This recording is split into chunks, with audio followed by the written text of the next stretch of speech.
All right, coaches, let's jump right in.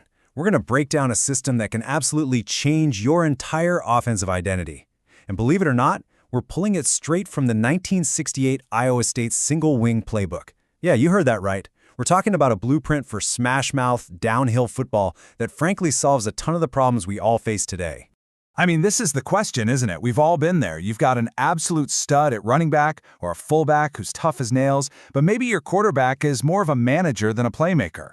Well, this system was built for that exact situation. It's all about getting the ball in the hands of your best player right now without having to rely on a complex drop-back passing game.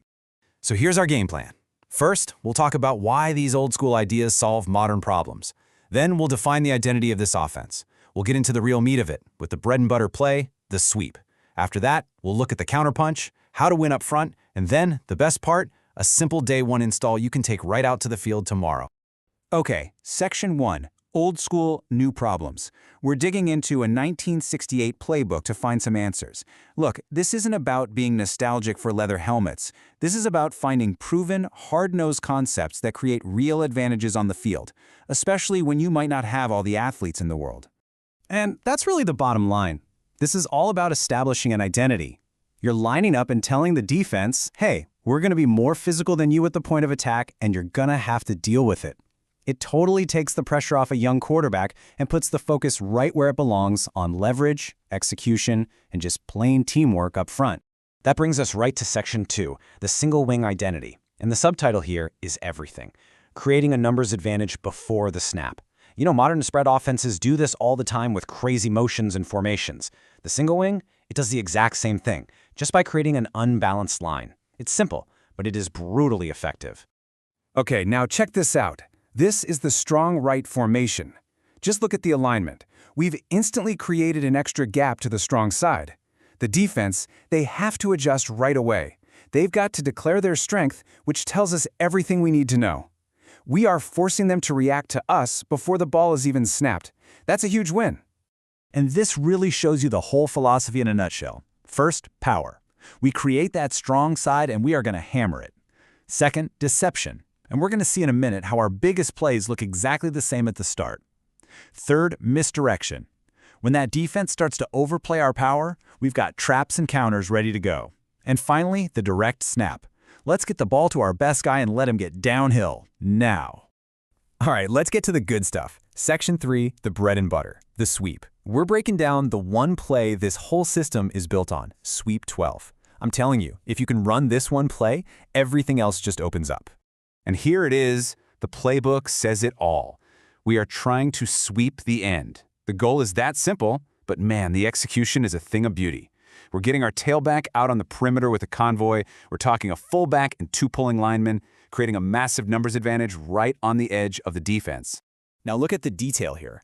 This is why these old school systems work so well. These are the rules for the strong side guard. It's not a complex read. It's a simple if-then statement. It takes all the guesswork out of it. It lets your linemen play fast, play physical, because they know their job before the snap. That's good coaching.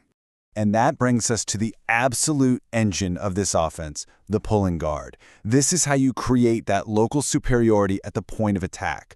We are literally moving our numbers to the play side, outflanking the defense, and creating a running lane where they just don't have enough guys. It is pure, beautiful power football. So, let's move on to the counterpunch. Because once you establish that sweep, once you've run it a few times, what's the defense going to do? They're going to start flowing hard to the sideline, right? And that is exactly when you make them pay.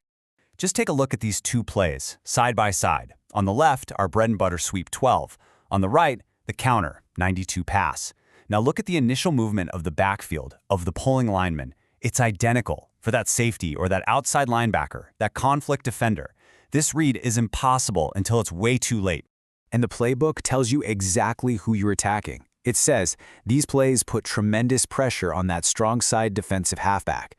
You're putting him in an absolute bind. Does he fly up to stop the sweep and get beat deep, or does he hang back for the pass and let your tailback get the edge? Either way, you win. That's how you create explosive plays. Okay, on to Section 5, winning in the trenches.